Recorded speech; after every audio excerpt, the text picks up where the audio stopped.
The most interesting story as everybody is waking up this morning is Urban Meyer to the Jacksonville Jaguars is officially official.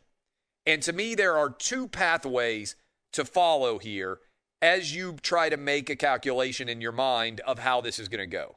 Before I take you down those two different pathways, let me start here. The Jacksonville Jaguars, in the space of a couple of months, are going to go from one of, if not the most, least interesting team in the entirety of the NFL to one of the most interesting. Because you are going to bring in an incredibly polarizing coach in Urban Meyer, who has won at a high level, but has oftentimes seemed, I think it's fair to say, as if he is one of the used car salesmen of the college football universe. He's a guy who never seems to quite tell you the truth. Wildly successful. I think the job that he did with his third-string quarterback at Ohio State, Cardell Jones, winning the national championship for Ohio State the first year of the college football playoff as the 4 seed, beat a much better Alabama team, and then went and beat Marcus Mariota and the Oregon Ducks, which I also think was a better team, to win his team a national championship. Zeke was his running back. A lot of you remember exactly how that went down. That was an incredible coaching job. His first national championship, the one he won at Florida with Chris Leak, was an out-of-this-world coaching job. Tim Tebow was a freshman that year. 2006. One of the all-time great coaching jobs, in my opinion, Urban Meyer winning the national championship. Ironically enough, if you remember, the Florida Gators beat the Ohio State Buckeyes. That was when Ted Ginn Jr. broke his ankle on that opening kickoff touchdown. And from there, the Buckeyes just got absolutely dominated by the Florida Gators. There is no doubt that Urban Meyer can coach and coach and coach.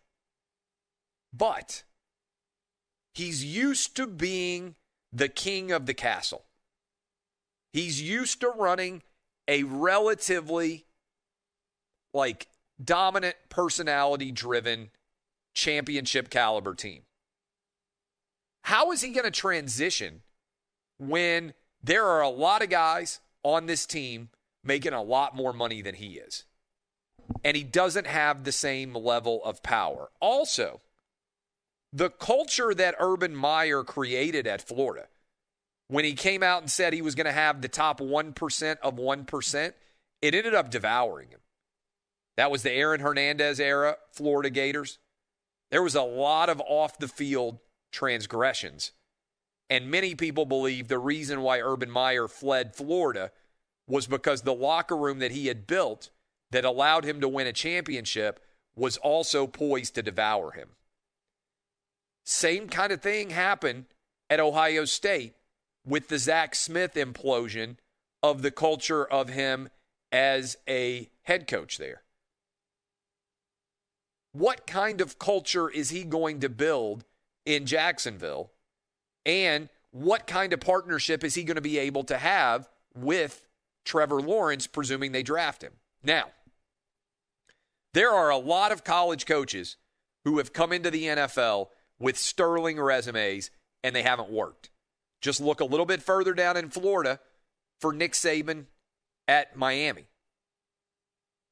Look, another Florida Gator coach who won a national championship up the coast in Washington, D.C., for what happened when Steve Spurrier went to take over the then Redskins.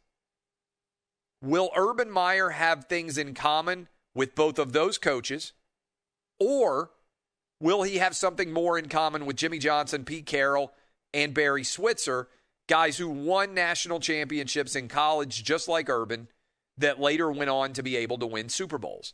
What I would submit to you is going to be a challenge for you and for Urban, as good of a coach as he is, if he doesn't find a quarterback in Trevor Lawrence who develops into being a stud, he can look very average. Bill Belichick is the greatest coach in the history of the NFL. Until he had Tom Brady, he didn't win very much. And now that he doesn't have Tom Brady, he's not winning very much either.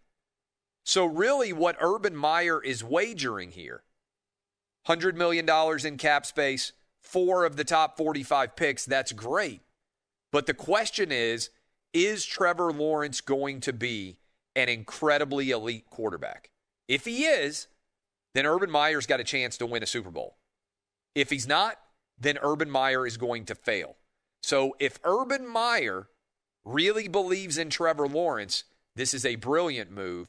If he doesn't, it's not going to matter how good of a coach he is. You can't win with a quarterback that isn't any good in the NFL, period.